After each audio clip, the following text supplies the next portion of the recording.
আমরা দাবিও জানাচ্ছি। বহু ক্ষেত্রে সরকারি আধিকারিকরা সাঁওতাল জাতির ধর্ম এবং অন্যান্য আদিবাসীদের ধর্ম সাধনা এইগুলোকে একসঙ্গে মিশিয়ে ফেলে, সারি সাধনা বলে জনমানসে একটা বিভ্রান্তি সৃষ্টি করে চলেছে। এটা ইচ্ছাকৃত সৃষ্টি নাকি অজান্তে করে যাচ্ছেন না জানার কারণে, সেটা নিয়ে আমাদের প্রথমে সন্দেহ হতো, কিন্তু পরে আমাদের সন্দেহ হচ্ছে না। আমরা মনে করছি এটা ইচ্ছাকৃতভাবে বিভ্রান্তিটা সৃষ্টি করা হচ্ছে। কেননা এত শতাধিক চিঠি আমরা পাঠিয়েছি, বা আরো বেশি হতে পারে, লাগাতার বিভিন্ন আমাদের যে 22টা সংগঠন থেকে আলাদাভাবে চিঠি যাচ্ছে, এছাড়া স্বাধীনতা কোর কমিটি যে 22টি সংগঠনের সম্মিলিত যে প্ল্যাটফর্ম, সেখান থেকেও চিঠি যাচ্ছে।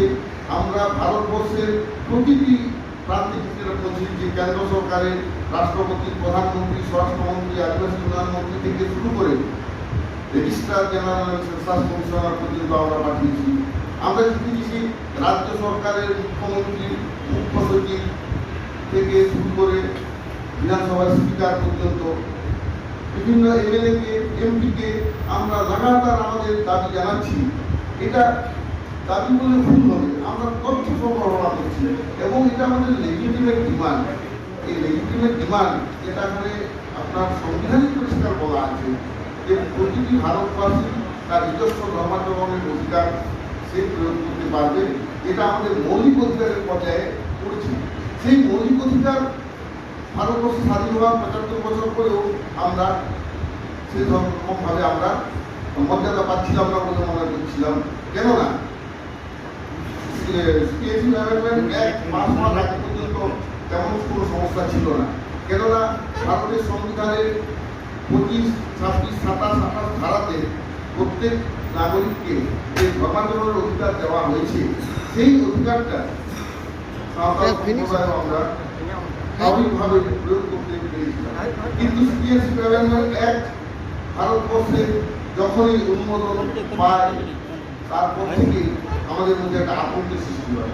কেননা তার আগে এনআরসি, এনপিআর এর আতঙ্ক সেটা আরো বহুগুণ বাড়িয়ে গেছে সিটিএসি ডেভেলপমেন্ট অ্যাক্ট।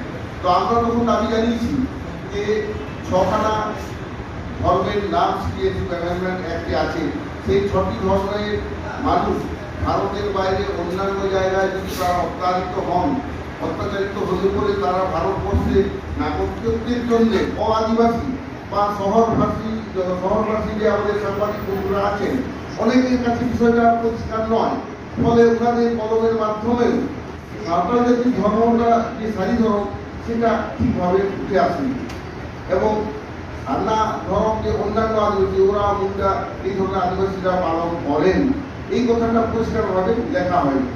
তবে আমরা এই কারণে খুশি যে 17 ফেব্রুয়ারি 2023 যে পশ্চিমবঙ্গ বিধানসভায় বিল পাস হলো, সেখানে অন্তত এই কথাটা বলা হয়েছে যে সাঁওতাল জাতির ধর্ম সারি ধর্ম এবং ওরামুন্ডা সহ অন্যান্য আদিবাসীরা সান্না ধর্ম পালন করেন, এবং সেইভাবেই বিলটা ওনারা প্রস্তাব আকারে বিধানসভায় আনেন এবং সেটা ধ্বনিভোটে গৃহীত হয়। তো এটা আমাদের সরকারের এই পদক্ষেপের জন্যই অন্তত এবারে আমরা কাগজে লিখলাম না, সারি ধর্মটা একটু পরিষ্কার করে লেখা আছে, কিন্তু তৎসত্ত্বেও আমরা আরো একটু স্পেসিফিকেশন চাই, একটু সুনির্দিষ্টভাবে লেখার ব্যাপারে আমরা চাই। কেননা nomenclature of a religion should not be ignored. কারণ অফিসিয়াল নেমটাকে যদি আমরা ভুলভাবে লিখি, তাহলে কেন্দ্র সরকারেও তো ভুল করবে, কারণ ওখানে তো আদিবাসী আছেন যারা এটা জানেন না। আমাদের অবজ্ঞাটা সাধারণত অজ্ঞতা থেকেই আসে, কিন্তু সাঁওতাল জাতীয় ভাষা, সাহিত্য, সংস্কৃতি, ধর্ম সম্পর্কে অসাঁওতাল জাতিরা অজ্ঞ, সেই কারণে তারা অবজ্ঞা করেন। তো সেই অবজ্ঞা থেকেই আমাদের উদাসীনতা ব্যাপারটা আসে। সেই জন্য আমরা চাইছি ভারতবর্ষের সভ্যতা বিকাশের ক্ষেত্রে আদিবাসীদের বিশাল অবদান আছে, এবং সাঁওতাল জাতির অবদান তো আরো বেশি হবে। কেননা গবেষকরা বলছেন the Santhal occupy the pre-eminent position among the Indian tribes. তো সেই প্রি-এমিনেন্ট পজিশন যেখানে অকুপাই করছে, এবং সাঁওতাল জাতি এখনো অন্যান্য আদিবাসীদের থেকে সুনির্দিষ্টভাবে তাদের ভাষা, সাহিত্য, সংস্কৃতি ধর্ম ইত্যাদি এবং সামাজিক রীতি এবং কিনম্যানশিপ যে সম্পর্ক, এই বিষয়গুলোকে এখনো সুন্দরভাবে টিকিয়ে রেখেছে। এই কারণেই তো ভারতবর্ষে আপনারা দেখবেন সাঁওতাল জাতি আদিবাসী হলেও ডাউরি সিস্টেমের মতো জঘন্য জিনিস গর্বর কথা সাঁওতাল সমাজে ঢুকতে পারে না। কেননা সাঁওতাল সমাজটা পরিচালিত হয় নিজস্ব সিস্টেমে। সেই পরিচালক হচ্ছেন, সামাজিক পরিচালক হচ্ছেন আমাদের মাঝি, নায়কে, বোর্ডে ইত্যাদির মানুষ, সাঁওতালি ভাষী বা সারি ধর্ম অনুগামী মানুষ ভারতের বাইরে নেপালেও আছে, বাংলাদেশে আছে, ভুটানে আছে, এরকম বহু জায়গাতে আমাদের আছে। এছাড়া ভারতবর্ষের মধ্যে বিভিন্ন রাজ্যে আপনার বেঙ্গল, বিহার, উড়িষ্যা, আসাম, মধ্যপ্রদেশ, ছত্তিশগড়, ত্রিপুরা এবং অরুণাচল প্রদেশ, এইসব জায়গাতেও সাঁওতাল ভাষী মানুষ আছে। কিন্তু সব জায়গায় সাঁওতাল জাতির মানুষকে শিডিউল ট্রাইব স্ট্যাটাস দেওয়া হয়নি বলে সাঁওতাল জাতির সংখ্যাটা প্রকৃত সংখ্যা থেকে কমিয়ে দেখানো হয়েছে। এবং এটা আমাদের রেজিস্ট্রার জেনারেল সেন্সাস কমিশনারের সাথে আমরা মুখ্যমন্ত্রী আলোচনায় যখন বসেছিলাম তখন উনি এটা স্বীকার করেছেন। আমরা জিজ্ঞেস করেছিলাম যে স্যার, সাঁওতাল জাতির মানুষকে আপনারা যখন সেন্সাস দেন সংখ্যাটা এত কমে যায় কেন?